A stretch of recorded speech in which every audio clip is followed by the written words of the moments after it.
Vélo conseil, le conseil du conseil, toujours le bon conseil, voilà.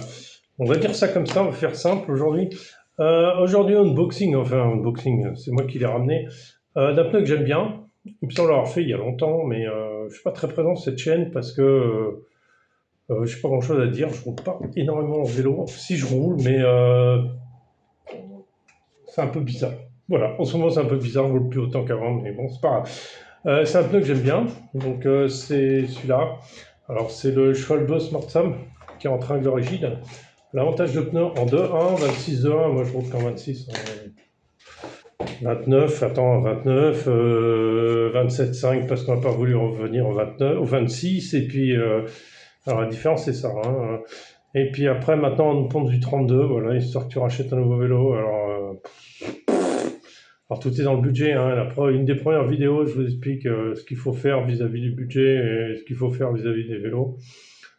Franchement, vous cassez pas la tête avec tout ça. Si vous avez 1000 euros, achetez un ancien vélo de compète d'occasion 26. Le 26, c'est pas mort. Le 26, il y a encore plein de pièces qu'on trouve. Il n'y a pas de souci.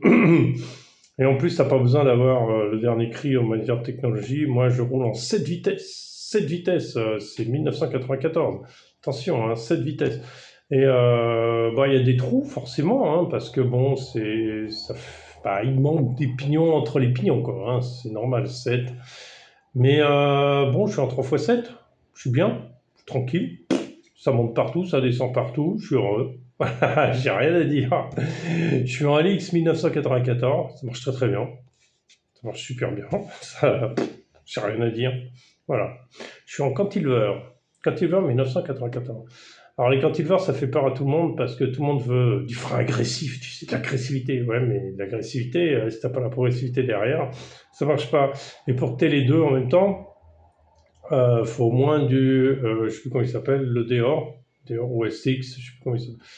Non, c'est le SX, Deor, au moins le Deor, quoi, pour avoir un minimum de contrôle correct. Bon, après, le XT, il est fantastique, hein, il est magnifique, hein, je l'ai sur mon vélo de descente, là, magnifique, il est sublime. C'est un petit doigt, tu sens que ça freine tout seul. Ouais, qu'à l'arrière, ça sert à rien en avant. Et voilà, moi je suis en cantilever.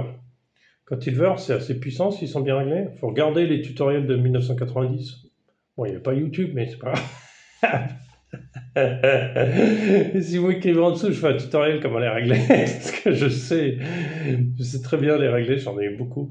Et les cantilevers, ils sont assez puissants, ils sont super progressifs, tout va bien.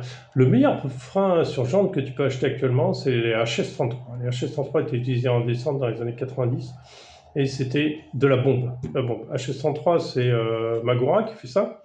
Alors il y a HS11, HS22 et HS33, donc le haut de gamme c'est 33. Ils sont compliqués à régler. Il vaut mieux le faire par un canon parce il faut être précis dans le réglage. Il faut vraiment que ton patin arrive à plat. L'avantage, c'est que ton patin, au lieu de faire une courbe, parce qu'il y a un axe en dessous, tu vois, sur un cantilever ou sur un V-brake, pas les V-brake à parallélogramme, par exemple, comme les XT d'une certaine période des années 95, quoi, 95-2000. Mais ceux-là, ils prenaient tellement de jeu que de toute façon, le parallélogramme, ça ne sert plus à grand-chose. Et cela, c'est système hydraulique. Tu n'as jamais à toucher l'hydraulique. L'hydraulique, il fait 400 000 km, c'est pas un problème. Parce que ça chauffe pas. Ça chauffe pas. C'est pas comme un frein à disque où il y a vraiment le patin, il y a beaucoup plus de contraintes et tout ça. C'est sur jante. Ça chauffe pas. Les patins, ils durent 5 ans. Enfin, ils sèchent donc, on va dire 3 ans, facile. S'ils sont bien réglés, ils vont s'user vraiment droit. Et en plus, ils t'offrent un freinage au top. Au niveau feeling, au niveau accroche et tout, ça suffit largement. Vaut mieux avoir ça, à mon goût, que d'avoir et des bonnes jantes, hein, on s'entend, hein, parce que la jante fait aussi le freinage, et que d'avoir des freins à disque bas de gamme, quoi. Du tourné, ça sert à rien d'avoir ça, hein. Ça sert à rien, ça freine pas mieux. C'est nul, hein. Enfin, c'est des freins qui sont nuls en plus. Enfin, il y a plein de tests sur ma chaîne, là, vous allez voir. Donc pourquoi les Smart Sam? Parce que c'est un vieux pneu que j'aime beaucoup, parce qu'il est modifiable très facilement par rapport à tes besoins. Il ne coûte rien, déjà. En ville, il fait le taf. En tout terrain, il fait le taf aussi, si tu ne fais pas les championnats du monde, d'accord? Donc on s'en doute bien qu'à mon âge, on ne fait plus les championnats du monde. Et tu peux le modifier. Je vous explique comment. Voilà. vous avez, alors j'essaye de vous mettre, vous avez ce qu'ils appellent une bande de roulement continue là, d'accord? J'espère que vous voyez. Une bande de roulement continu, l'intérêt de ça, c'est que avec la bande de roulement continu, vous avez plus facilement en roulage. Le gros problème, c'est que vous rentrez dans le sol, la bande de roulement, elle vous empêche de rentrer dans le sol. C'est-à-dire qu'au lieu, dans certains sols mous, au lieu de faire, en fait, comme souvent les crampons, tu sais, qui font comme des lamelles, qui vont aller dans le sol et ça va te donner de propulsion et ça va te donner... Ah bah là, tu vas être gêné parce que du coup, ça va rester en surface et ceux-là, ils vont glisser en surface. Voilà, donc tu vas pas avoir assez d'accroche. Alors, selon ce que tu veux, le truc, c'est d'enlever un crampon sur deux. Un crampon qui fait le tour, là, tu enlèves un sur deux, celui qui est celui-là, là, je sais pas si tu le vois. Tu le coupes directement avec une pince. Et là, alors, tu vas récupérer toute ta motricité sans perdre en rendement. Voilà. Ça, c'est la grosse bidouille à faire. Alors, plutôt à l'avant, on n'a rien. Ça, c'est à vous de voir. Moi, on peut faire les deux aussi. Mais après, une fois que tu l'as fait, il est vraiment génial, ce pneu. C'est quand tu le fais pas, il est moyen. Il n'est pas si génial que ça, quoi. Après, si tu veux encore plus de grip, si tu veux passer au stade au-dessus, par exemple, si tu veux l'utiliser plus pour la boue, par rapport au pneu de taille, tout ça, tu supprimes toute la bande de roulement. Et là, tu as un super pneu qui marche partout, qui va s'user plus vite, mais il va marcher partout, partout, partout, partout, sur tous les sols, et il va marcher très, très, très, très bien. Voilà, c'est pour ça que j'aime bien Smart Sam. Alors, c'est les nouvelles générations. Moi, je suis plutôt habitué à celle d'avant, mais c'est pas grave. Là, on va alors, ce qui est aussi important quand tu as un pneu neuf, je ne sais pas si tout le monde le sait, pas forcément écrit partout, il faut à peu près une quarantaine de kilomètres pour enlever le produit qu'il y a dessus, parce qu'ils sont stockés généralement sur le sol, ou peut-être pas directement sur le sol, mais euh, il y a un produit dessus, c'est pour ça que des fois ils sont un peu blancs, tu sais, ils sont blancs craquelés, ils sont pas beaux, mais ça veut juste dire que le produit il s'abîme, enfin il se détériore, le produit qui les protège. Ils se détériorent parce que ça fait longtemps qu'ils sont stockés. Mais c'est pas grave, ça continue à protéger, hein, c'est pas un problème. Ce qu'il y a, c'est que dans un truc blanc, en fait, tu vas rouler une quarantaine de kilomètres, il sera plus. Sur ton pneu, il sera comme avant, il sera sale, il sera plus blanc. Donc tu vois, c'est pas pour ça que c'est gênant, quoi. C'est juste la protection du pneu. Ce qu'il faut savoir, c'est qu'il faut une quarantaine de kilomètres pour qu'il prenne son grip correctement. C'est-à-dire, vous pouvez, il y en a qui les montent à l'arrière 25 km et après qui les montent à l'avant. Ça peut être une solution. Ou alors pour pouvoir appuyer beaucoup plus dessus, pour pouvoir nettoyer plus facilement tout ça. Et puis, par exemple, tu peux aussi, tu fais rien de risqué, rien de trop méchant. Alors, pourquoi aussi Schwalbe? Tiens, je voulais aussi en parler. C'est pourquoi Schwalbe? Parce que à Prague, nous, on a ce qu'on appelle les voies de chemin de fer, les voies de tramway. Les voies de tramway, elles ont un gros problème. C'est alors quand c'est sec, il n'y a aucun problème. Tous les pneus passent, hein, généralement, il n'y a aucun souci. Mais dès qu'il fait un peu froid ou dès qu'il fait froid, et en plus, par exemple, tu arrives vers l'automne, et en plus, c'est l'automne-hiver, hein, et en plus, il est mouillé, ces rails de tramway font te faire des écarts de 10 cm à gauche ou à droite, hein, quand tu passes dessus, même en les coupant bien, tu vois. Des fois, tu fais un truc un peu zigzagant.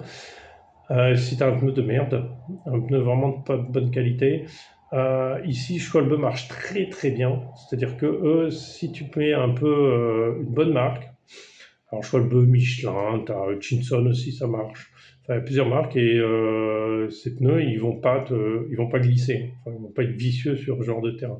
Et c'est très dangereux. Alors, parce que tu peux vraiment te faire très très mal avec ça. Et du coup, c'est pour ça que j'ai Schwalbe. Plus, bon, je suis un peu chiant sur la qualité des pneus quand même. J'ai envie d'avoir des pneus qui marchent, quoi, quand même, hein. Donc voilà. J'ai acheté ça pour une misère, je crois 20 euros les deux, donc c'est vraiment pas cher. Et je suis content de ça. Voilà, c'est tout ce que je voulais vous dire. Ils sont pas trop larges, donc ils sont bien. Peut-être qu'on va les retailler. D'abord, je vais l'utiliser comme ça, on va voir. Et puis après, je vous dirai si j'ai taillé. Je reviendrai tout de suite, bien sûr, on s'entend bien. Donc les pneus, c'est important. Ça sert à rien d'aller acheter surtout pas vos pneus chez. Alors, chez Decathlon, je dirais, vous pouvez, si c'est par temps sec que vous utilisez votre vélo, ça peut le faire. Les marques Between et tout ça, ça peut marcher. J'en ai eu, c'était un rebond pas terrible. Plus encore, dès qu'il faisait froid ou dès qu'il pleuvait, c'était une catastrophe. Ils étaient vraiment pourris, complètement pourris, ils perdaient complètement leur règle. C'est pas méchant à Decathlon, ils ont aussi des prix inférieurs, donc voilà, c'est juste Et puis surtout, on n'achète pas les pneus en supermarché, c'est vraiment la très très mauvaise idée. En supermarché, vous aurez vraiment une autre qualité. Et le problème de la qualité du pneu, c'est aussi le problème de votre crevaison. Parce que si vous avez un pneu de mauvaise qualité, bah, ça creve plus facilement aussi. Donc vous êtes plus embêté. Pareil, les chambres intérieures achetées. Alors chez Decathlon, ça marche. Par contre, les chambres, vous pouvez les acheter. Mais ça marche. Pareil, vis-à-vis des crevaisons, puisqu'on y est, vous savez, il existe des espèces de trucs que vous pouvez mettre à l'intérieur, là, une espèce de truc semi-rigide, qui se met à l'intérieur du pneu pour éviter les crevaisons. Ne mettez pas ça, parce qu'à force de rouler et de s'écraser, de se déformer, ce truc en plastique, il va se déchirer. Et après, le fait que ce soit déchiré, ça va pincer la chambre à air, vous allez avoir des crevaisons à cause du système. C'est vraiment dommage. C'est vraiment tout dommage, quoi. Mais bon, voilà, il y a des moyens. Après, si vous roulez vraiment énormément, je vous conseille les pneus de vélo électrique, c'est fabuleux. Les pneus de vélo électrique, ça crève jamais, quoi. Moi, j'en avais sur l'autre, j'ai fait 7000 bornes avec, pas une crevaison, rien du tout, jamais rien. C'est vraiment. Par contre, il faut les emmener, hein. Waouh, ça fait 800 grammes, hein. Ah oui, c'est comme les cheval-bœufs triathlon. Je sais pas si vous connaissez, il y a une espèce de gomme entre les deux. Mais bon, faut pouvoir les emmener, mais après, ça tient longtemps. Bon, allez, je vous laisse. Ciao, ciao.